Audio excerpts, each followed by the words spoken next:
Hello and welcome to E-Prime this evening. I am Daedran. Many dancehall acts have been delighted to resume travels after a long hiatus due to the COVID-19 pandemic. But the joy may be short-lived as most have been coming under fire for pulling large gatherings in clubs and venues in the U.S. as the health crisis continues. Just this past weekend, Shenseea was blasted by Miami local TV and newspaper for being a COVID super spreader.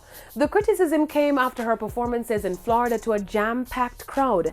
The news story was titled Super Spreader Event in Wynwood, Sign of the Times as to why COVID-19 cases are rising, and aired on one of Local 10's Sunday news program. All to see Jamaican dancehall artist Shenseea performing, but without any obvious enforcement of COVID-style social distancing rules. In response, her management company and boss, Ramesh, took to social media where he stated, quote, "We are artists, we're management, and we get booked.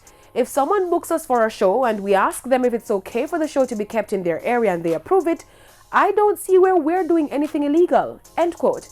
Director of Business Development for the VP Music Group shared with E-Prime the events are permitted in the state of Florida. Now, a state like Florida has very little restrictions, and because of that, people are allowed to do whatever they wish.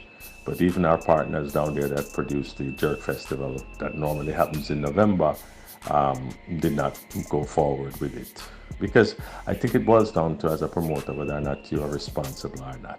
During the onset of COVID-19 in the Caribbean, Ramesh camp artists Shenseea and Ding Dong were back then criticized for performing in the Bahamas. Now in this video, Shenseea was seen taking pictures with fans with a very upset manager. Another camp member, TJ, is scheduled to be in New York this Saturday. Now in October, Dexter Daps and IKEA were blasted for non-COVID compliance when this video circulated of the two performing to a packed, undisclosed venue in Brooklyn, New York at this exclusive private event. Now, Richard explained that the rules regarding events vary from state to state. However, New York has stricter restrictions. So each state, I think Georgia also has a little bit more easy going. So there has been some events happening in Georgia and Florida. But right here in New York, like I said, anything that's happening right now, whether it's reggae, whether it's dancehall, whether it's house, whether it's rave, all underground. You know, there are a few artists that have been passing through the New York area doing, and you know, even when you participate in these underground parties, you run the risk that the police go and raid the scene and shut you down. So, you know, that's a risk that each artist have to take on their own, and whether they want to expose themselves to the environment, you know. The good thing about you know, us dancehall artists that usually ones, them pass through, do them show for 10 minutes, them appearance and them gone. Them not really hang around in the environment to be exposed.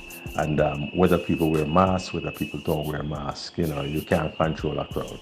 Whether it's a crowd of 50 or a crowd of 5,000. To date, no dancehall artist has been charged with any breach in the U.S. related to COVID-19 restrictions. That's it for E-Prime this evening. I'm Daedran. Thank you for watching.